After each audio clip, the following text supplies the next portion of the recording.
For over a century, mainstream archaeology has dismissed the idea that an advanced civilization existed before the last ice age. The evidence, they said, simply didn't exist. What if they were wrong? In 2026, an independent researcher released evidence that challenges everything we thought we knew about human history. Evidence of a lost civilization that spanned the globe and encoded its knowledge in stone. His name is Matthew LaCroix. After a decade of research, he believes he's found a sophisticated code hidden in plain sight, carved into ancient stones on 4 continents. This is the story of the 38,000-year-old code. LaCroix's investigation began when he noticed recurring patterns carved into ancient stones worldwide: giant T-shapes, 3-level step pyramids, inverted pyramids, lions. These symbols kept appearing in Turkey, Egypt, South America, and Cambodia. According to mainstream archaeology, these cultures never interacted. They existed thousands of years apart, on opposite sides of oceans. So why do their symbols match? Turkey, Egypt, Bolivia, Cambodia, 4 continents, thousands of miles apart, and yet, the same architectural language appears at each location. LaCroix believes this isn't coincidence, it's evidence of a shared origin. The question became, what connects them, and where did it all begin?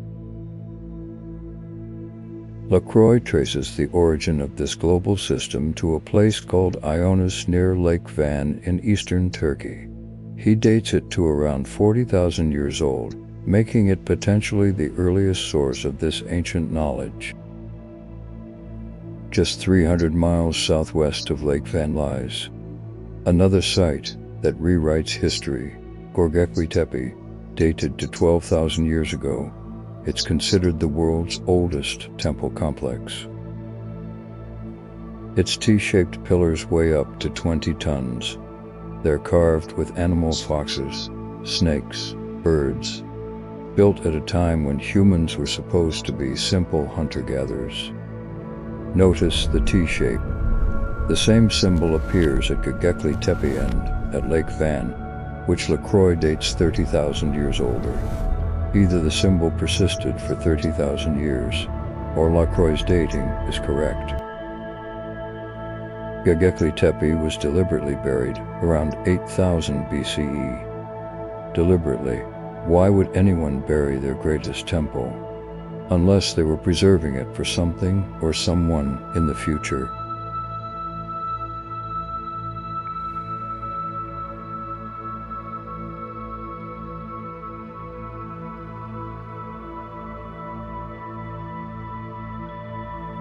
Ionis, he argues, preserves the original blueprint the architectural and symbolic language later carried to Giza, Tiwanaku and beyond. Nearby, at a site called Kefkalesi, researchers found one of the clearest examples of these symbols in stone, a 4-foot by 4-foot basalt carving, known as the Kefkalesi relief. LaCroix calls it the key that unlocked the entire system. Here are the T-shapes, repeating over and over. Here's the step pyramid with 3 doors. And here the lion, LaCroix explains. The lion is a guardian, and its placement helps explain the structure of the code. With the Kefkalesi relief as his guide, LaCroix turned his attention to Egypt, specifically the Sphinx Temple. In November 2025, he re-examined a photograph of the Sphinx Temple he had owned for 8 years, and suddenly, he saw something he'd missed. There, in front of me. It was like I had never seen it before. There was the inverted step pyramid, but the right side had been broken off. That realization prompted LaCroix to analyze the entire Giza plateau.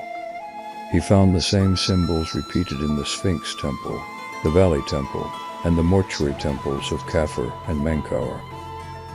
Some researchers have long suggested the Sphinx was originally carved as a lion before being reworked with the face of a pharaoh. The lion, after all, is the guardian, and it appears at almost every site. If the Sphinx was originally a lion, as many researchers believe, then its celestial counterpart is obvious, the constellation Leo. To date the Sphinx, LaCroix turned to astronomy specifically, a phenomenon called precession, a slow wobble in Earth's axis that changes which constellation rises with the sun on the spring equinox. If the Sphinx was aligned with the constellation Leo, as many believe, then precession gives us two possible construction dates, either 12,000 years ago, near the end of the last ice age, or one full cycle earlier, 38,000 years ago. LaCroix rejects the 12,000-year date. Why?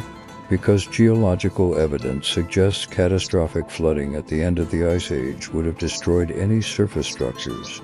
The Sphinx shows water erosion but not destruction. But if the flood destroyed so much, how did the knowledge survive? The answer may lie 300 miles southwest of Lake Van, linked back to Göbekli Tepe. His conclusion: the Great Pyramids, the Sphinx, and the Valley Temple were built approximately 38,000 years ago by a civilization we've completely forgotten. But if this civilization was truly global, the evidence shouldn't stop at Egypt, and according to LaCroix, it doesn't. The same architectural language appears on the other side of the world, in the Andes Mountains of Bolivia. LiDAR scans of PumaPunku revealed a massive T-shaped design, the exact same symbol found at Kefkalesi in Giza. A mirror of Egypt on the other side of the world. The same geometry, the same proportions, the same symbols, two continents, one blueprint. So what was this civilization trying to tell us? LaCroix believes the symbols form what he calls a cosmogram, an ancient geometric model representing the structure of the universe itself. According to LaCroix, the three-level step pyramids encode layered realities. The left door represents the underworld, the non-physical realm. The right door represents the celestial realms where the angels are, and the center, the axis mundi, the point that connects all realms and balances the system.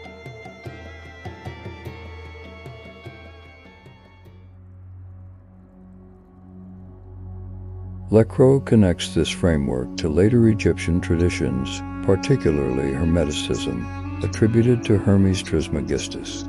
These teachings emphasize humanity's connection to the cosmos, the divine and hidden knowledge.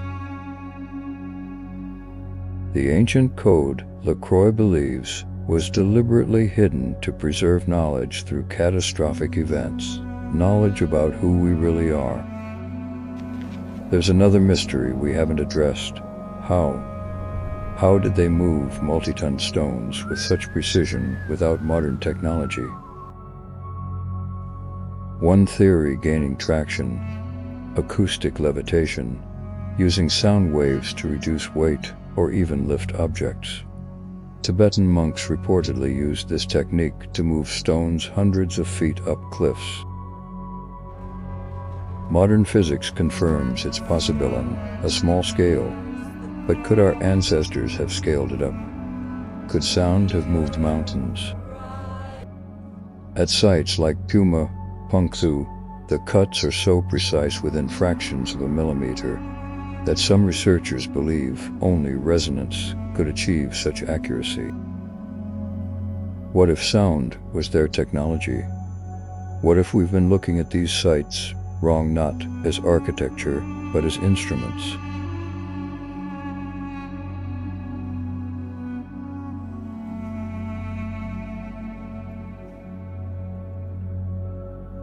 The evidence, he says, suggests humans were once understood as divine, connected to the all, a part of everything. We were supposed to be living in harmony with the earth and the universe. Somewhere along the way, we lost that connection. We traded cosmic wisdom for material progress. And now, we're left with symbols we can't read and monuments we can't explain. Lake Giza, Tiwanaku, Angkor, 4 continents, 1 architectural language, 1 symbolic code, 1 lost civilization. Mainstream archaeologists remain skeptical. They point out that no peer-reviewed evidence currently supports LaCroix's dating. The Lake Van sites, they say, date to the Urartian period, just a few thousand years old. But what if they're wrong? What if there's more to our history than we've been taught? The code is still there, carved in stone, waiting for us to remember.